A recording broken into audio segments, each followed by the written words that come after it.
বাংলাদেশে যে অমানবিকভাবে নির্যাতন নিষ্ঠুরভাবে আইয়ামে জাহেলিয়ার যুগকে ফেল করে কি নিষ্ঠুরভাবে মব কিলিং করছে, এই মবের বিরুদ্ধে গণমাধ্যম কোনো বিশ্লেষক আলোচনা করলে তাদেরকে রীতিমতো হুমকি দিয়েছে এই আইন উপদেষ্টা আসিফ মাহমুদ সজীব ভুঁইয়া সহ প্রধান উপদেষ্টার প্রেস সচিব শফিকুল আলম। তারা বলছে মব হচ্ছে না। পৃথিবীর এমন কোনো রাষ্ট্র নাই যেখানে তারা দেখছে মবের রাজত্বে বাংলাদেশ, সেখানে তারা বলছে। তারা যদি ধরে নিলাম তর্কের খাতিলে তারা মবেরকে আশ্রয় দিচ্ছে না, কিন্তু এই আইন উপদেষ্টা, স্বরাষ্ট্র মন্ত্রণালয় উপদেষ্টা এবং প্রেস সচিব ডক্টর মোহাম্মদ ইউনূসের এই 11 মাসে যেভাবে নির্বিচারে হত্যা, নির্বিচারে প্রায় পরিসংখ্যানে এসেছে প্রায় 2,500 থেকে 3,000 লোকদেরকে নির্বিচারে হত্যা করা হচ্ছে। বলতে পারেন মিডিয়ায়, দেখেন মিডিয়ায় কোনো প্রচার হচ্ছে না। যখন একবারে বেশি বর্বরতা যা আইয়ামে জাহেলিয়ার যুগকে হার মানায়, তখন 2-3 দিন পর সোশ্যাল মিডিয়া না এই ফেসবুকের মাধ্যমে ভাইরাল হয়। আপনারা দেখেছেন ব্যবসায়ী হাসানকে কিভাবে, কি নিষ্ঠুর, কি নির্মম নির্যাতন আইয়ামে জাহেলিয়ার যুগকেও ফেল করেছে। আচ্ছা, যারা বলতেছেন যে এই স্বরাষ্ট্র উপদেষ্টা, আইন উপদেষ্টা এবং প্রধান উপদেষ্টা মবের নেতৃত্বে নাই, আমরাও জানি, কিন্তু মব কিলিংদের বিচার কি হয়েছে একটাও? আপনারা জানেন সারা বাংলাদেশে আসিয়া নিয়ে যে নির্যাতনের যে যে রকমের তোলপাড় হয়েছে, কি বিচার হয়েছে? আসামিদেরকে খালাস দিয়েছে, একজনকে মৃত্যুদণ্ড দিয়েছে, মৃত্যুদণ্ড হয়েছে কেন? এই সরকার হচ্ছে জুন জুলাই গণ অভ্যুত্থানের সরকার। এই সরকার গণ অভ্যুত্থানের ম্যান্ডেটের সরকার। এই সরকার প্রত্যক্ষ অপরাধী, তারা কোনো রাজনৈতিক দলের নেতা না। তারা প্রত্যক্ষভাবে যারা অপরাধী, সিসিটিভির ফুটেজে আমরা দেখেছি উনি শনাক্ত হয়েছে, উনি অপরাধী, ওনাকে ডাইরেক্ট ওখানে জনসম্মুখে কোরআন এবং হাদিস অনুযায়ী বিচার করতে হবে। এই রকমের যদি প্রতিটা বিভাগে বিচার করা হয় তাহলে তো আর এই মব কিলিং থাকে না। এগুলো করে না কেন? না করার কারণেই তো হচ্ছে তারা আশ্রয় দিচ্ছে এবং তারা লিড দিচ্ছে। আপনারা বলতে পারেন যে মবের তারা লিডকারী না, মবের লিডকারী নয়, তাহলে তারা বিচারটা কি করেছে? পৃথিবীর এমন কোন রাষ্ট্র আছে এইভাবে জঘন্যভাবে, নির্মমভাবে, নিষ্ঠুরভাবে এরকমের জাহেলিয়ার যুগকেও হার মানাচ্ছে? আপনারা দেখেন চাঁদাবাজি, বাংলাদেশের এমন কোন সেক্টর নেই যেখানে চাঁদাবাজি হচ্ছে না। কই? এই সরকারের 3 জন উপদেষ্টাকে বিশেষ করে বলবো, প্রধান উপদেষ্টা, আইন উপদেষ্টা ও স্বরাষ্ট্র মন্ত্রণালয়ের উপদেষ্টা, তারা কি কোনো চাঁদাবাজির বিচার করেছে? আজও পর্যন্ত কোনো বিচার পেয়েছেন? তার চাঁদার ভাগ কি তারাও পায়? এটা স্বাভাবিক।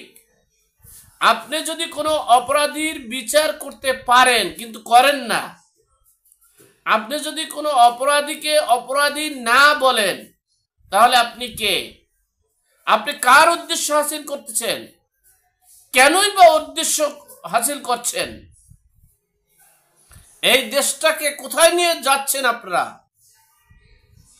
এদেশের মানুষ আপনাদের বসাইছে যে সকল অত্যাচারিত, সকল জুলুমবাজিদের নির্মূল করার জন্য।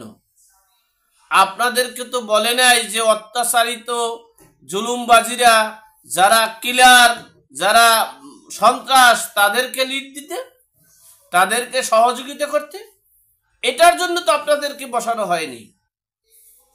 সুতরাং স্বাভাবিক দৃষ্টিকোণ থেকে চাঁদাবাজিকে আশ্রয় দেওয়া, আপনারা ভাবতে পারেন সাজাপ্রাপ্ত আসামিকে এবং ওয়ারেন্ট প্রাপ্ত আসামিকে থানা থেকে ছিনিয়ে নিয়ে যায়, ভাবতে পারেন? আর সেটা চোখ বুজে দেখে।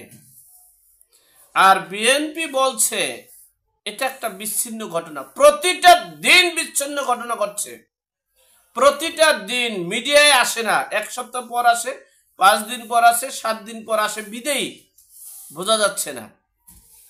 আপনি দেখেন খুলনার যুবলীগ, মানে খুলনার যুবনেতা, মানে যুবদলেরই মনে হয়, একজনকে গুলি করে হত্যা করা হয়েছে। আপনারা দেখেছেন মসজিদে ইমাম সাহেব যে মানে বয়ান করেছে, সেই বয়ানের পরিপ্রেক্ষিতে তাকে মানে কোপানো হয়েছে। ইসলামকে ব্যবহার করে দেশটা জঙ্গি রাষ্ট্রে রূপান্তরিত করছে। কি চাচ্ছে সরকার? আমরা তো চেয়েছিলাম, জুন জুলাইয়ের আন্দোলনের মূল উদ্দেশ্য ছিল দেশে স্বৈরাচার থাকতে পারবে না, ফ্যাসিস্ট থাকতে পারবে না, সন্ত্রাসী মব বাহিনী, কিলার বাহিনী থাকতে পারবে না। এই দেশটাকে আমরা সভ্য জাতি হিসেবে রূপান্তরিত করার জন্যই আন্দোলন সংগ্রাম করেছিলাম। যাই হোক, সর্বোপরি কথা হচ্ছে, অনেক রাজনৈতিক দলেরা বক্তব্য দিচ্ছেন, এটা শুধু রাজনৈতিক বক্তব্য, জনসমর্থন মানে বাড়ানোর বক্তব্য। তারাও আসলে চাচ্ছে না যে বিচার হোক, এ দেশ থেকে চাঁদাবাজি নির্মূল হোক।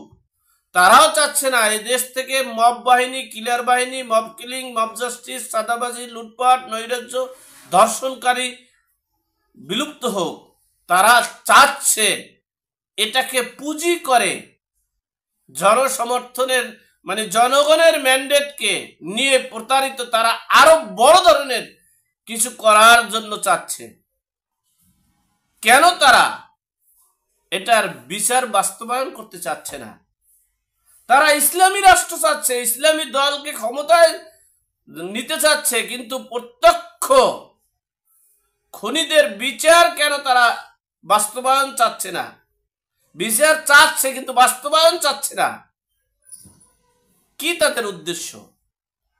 এনসিপির কাছে আমাদের জোরালো অনুরোধ থাকবে, এখন আমরা আপনারা ইতিপূর্বেই শুনেছেন 2 সাপের একই বিষ, তো ধরে নিলাম আমরা 2 সাপের একই বিষ। আপনারা কারা? আপনারা কি করছেন? আপনাদের দায়িত্বটা কি? এনসিপি, ডক্টর মোহাম্মদ ইউনূস, স্বরাষ্ট্র উপদেষ্টা, আইন উপদেষ্টা, আপনাদের দায়িত্বটা কি?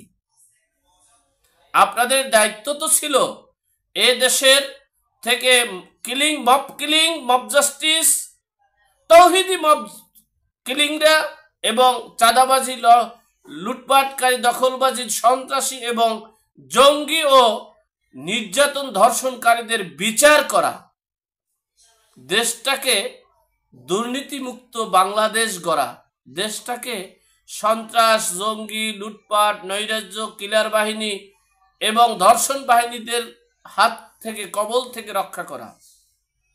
আপনারা কি তা করছেন?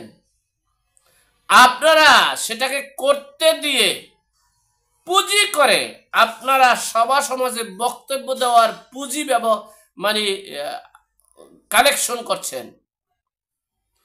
কেউ পুঁজি কালেকশন করছে, বক্তব্য দেওয়ার পুঁজি, রাজনীতি করার পুঁজি, কেউ আবার সেই ভিকটিমদের কাছ থেকে আবার একটা তহবিল পাচ্ছেন। এটার জন্যই কি বাঙালিরা ঝাঁপিয়ে পড়েছিল? যাই হোক, সর্বোপরি কথা হচ্ছে, এই মব কিলিং বাহিনীর এই মব জাস্টিস বাহিনীর চাঁদাবাজি, নৈরাজ্য, দখলবাজি, লুটপাট, ধর্ষণকারীদের গডফাদার, এবং তাদের যে বিচার হচ্ছে না, করছে না, তাদের কি হবে একমাত্র আল্লাহ পাক রব্বুল আলামিন জানে। আজকের মতো এখানেই। ভালো থাকবেন, সুস্থ থাকবেন, নিরাপদে থাকবেন। আল্লাহ।